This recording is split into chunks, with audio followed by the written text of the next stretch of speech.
Hi fighters, if you're new to trade in the forex market, there are 10 things that you need to know before placing any money inside of a live account. Once again, there are 10 things that you need to know before you start any type of trade, and we'll go over them just right after the intro.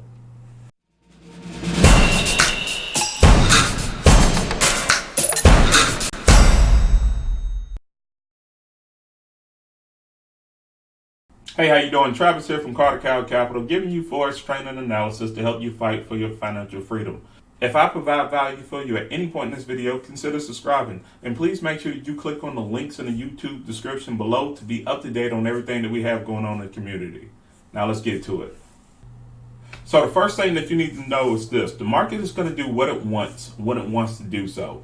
The amount of money that you place in on a trade really doesn't matter. It can be $100, $1,000, or $10,000 in a trade. It's really not going to end up swaying a market that has $5.3 trillion in liquidity.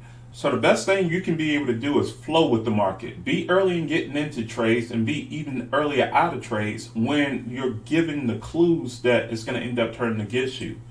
An example of this is what ended up happening with the Brexit deal in 2016. Now, the market was actually going from higher highs and higher lows, and it was in consolidation based off of economic news and everything else. But within one day, it actually ended up going from 1.15 all the way down to 1.13. Now, keep that in mind. That's almost 2,000 pips, and we'll go over pips a little bit later on in this video. But that really set a lot of people for life who end up predicting that it was going to end up being a bearish type movement. But for the people that was actually in it based off of buy trades and everything else, if they had no trade stop, or if they didn't have any type of plan on how they were going to end up reacting to negative news, then this could have ended up easily wiping out their account.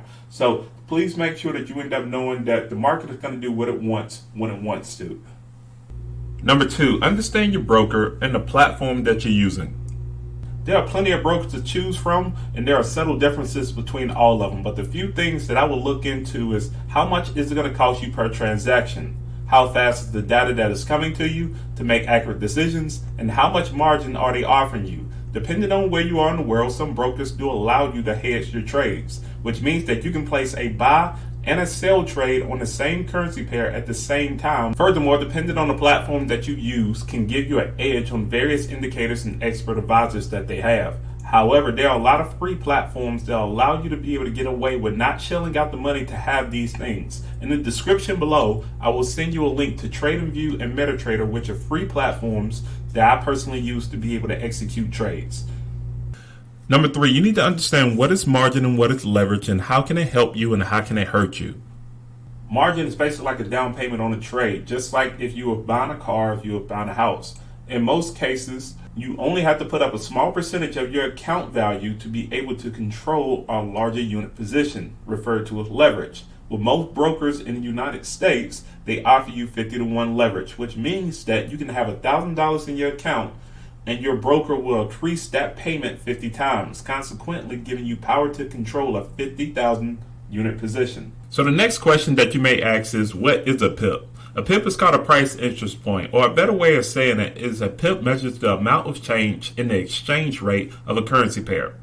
For example, as you may know, there's 100 pennies in a dollar. For every cent that the exchange rate moves up or down, it moves up a pip. Depending on the leverage that you have applied to the trade, it will amplify your returns or amplify your losses based off of the leverage that you have applied to it.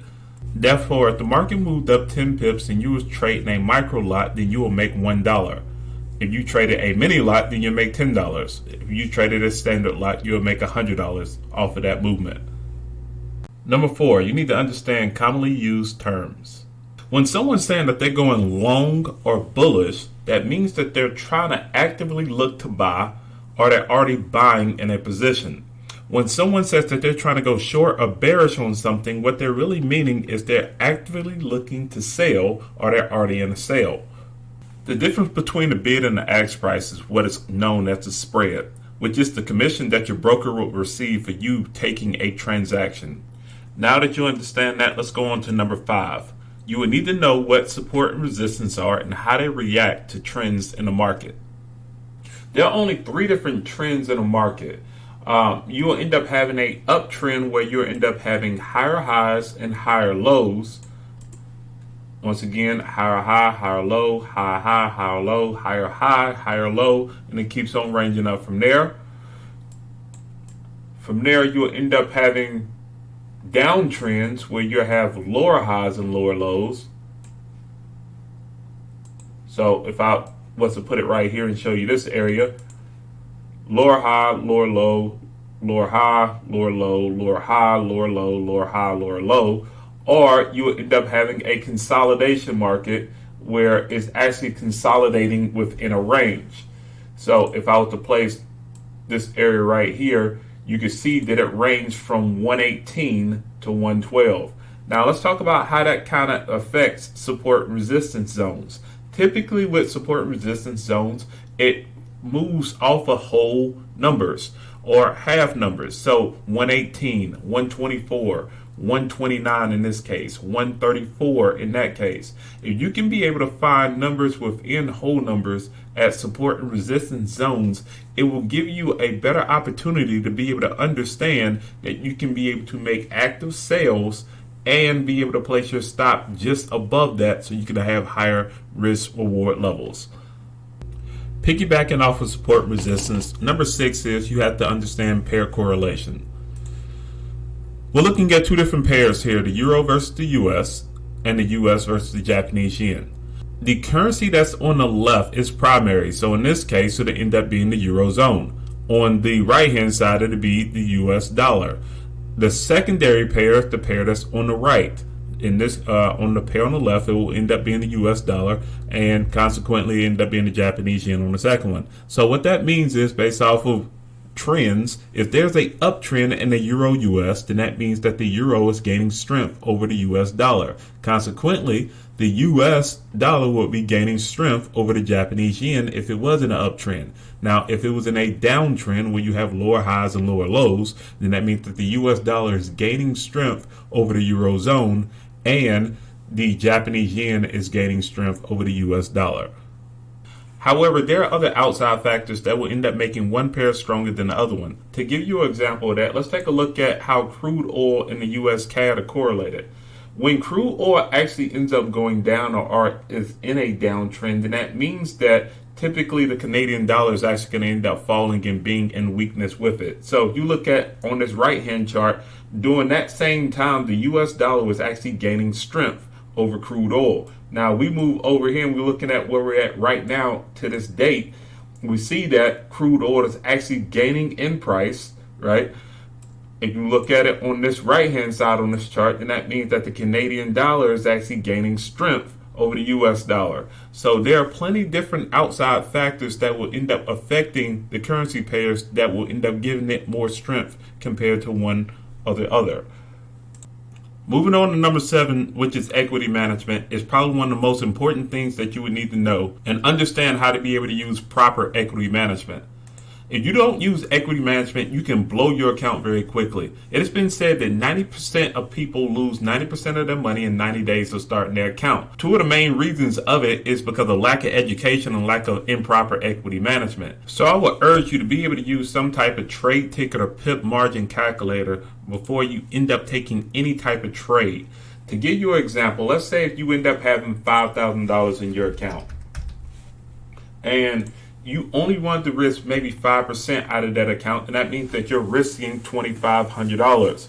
Now, let's say if you wanted to take a trade that was, your stop was going to end up being 100 pips, but your target was only, let's say, 200, depending on your risk reward ratio, then it will tell you if you should take the trade or should not take the trade. It will also end up letting you know how much you end up risking and what your total reward could be and what your margin is actually using. This information is very important to be able to make sure that you're using your account safely and not placing it into a position to where you can end up getting margin called. Number 8, plan your trade and trade your plan. This ties into all 10 things that we were going to end up talking about. Whatever type of trader that you are, whether if you're a day trader, swing trader, or a position trader, there are going to be certain parameters that need to happen all the time before you take any of them trades in order to be consistent. You should not take any trade that does not qualify itself based off of what has been proven to work over and over again. Once you're in a trade, it's very important to have patience and let your trade play out and not to mess with your trade. More than likely, by messing with the trade, you will probably not succeed or get stopped out in the trade that ultimately goes your original way that you end up planning it. So it's very important to plan your trade and trade your plan. Number 9, in order to have a higher chance of making a consistent profit, you need to make sure that you end up trading in the direction of highest probability. Keep this in mind, higher time frames give you a cleaner picture on what's going on with the direction of the market. So you need to keep that higher time frame in mind when it comes down to making the decision on what direction that you're going to end up trading, long or short. In order to make sure that you have consistent gains, by being able to see what's going on with the higher time frame will give you an example or give you a direction on where you can be able to make trades in at and have a higher chance of being able to be more profitable. In this case, we're looking at the Euro New Zealand, and the Euro New Zealand has broken a counter trend line break. Now, if you look at it from a daily time frame, it has been going bearish over the course of the last 2 months. So if you were to trade in the direction of being bearish, you probably would end up catching this big move right here, working against this retracement and being able to catch all of the downswings to where now you have a better chance of being able to make more profitable money or being more profitable in the position. Now, you could trade against the direction of highest probability. In this case, you could go bullish, but there is more chances of it turning around on you quicker because the direction overall and the direction of what people are doing is actually going against what you're doing. So you always want to be able to trade with the trend. So that means that you need to trade with the direction of highest probability. Finally, we're at number 10. The last thing that you really need to know is, well, you need to know yourself. Until you place yourself into different trading scenarios, then you don't know how you're going to react. If you do not have a trading structure that you understand the reasons why trades go for you and the reasons why trades go against you, then you should not place your hard-earned money into harm's way. Ultimately, you only should risk funds that you know are, ultimately you should only risk funds that you're okay with losing but not gambling. Trust me, there's a difference. When you're making educated risks and educated guess based off of what you feel is going to end up working based off of trading structure, then you have more of a chance of being a successful trader than just gambling it away. Please don't be a part of the 90%. Please make sure that you end up educating yourself. Hey, you end up making it to the end of the video.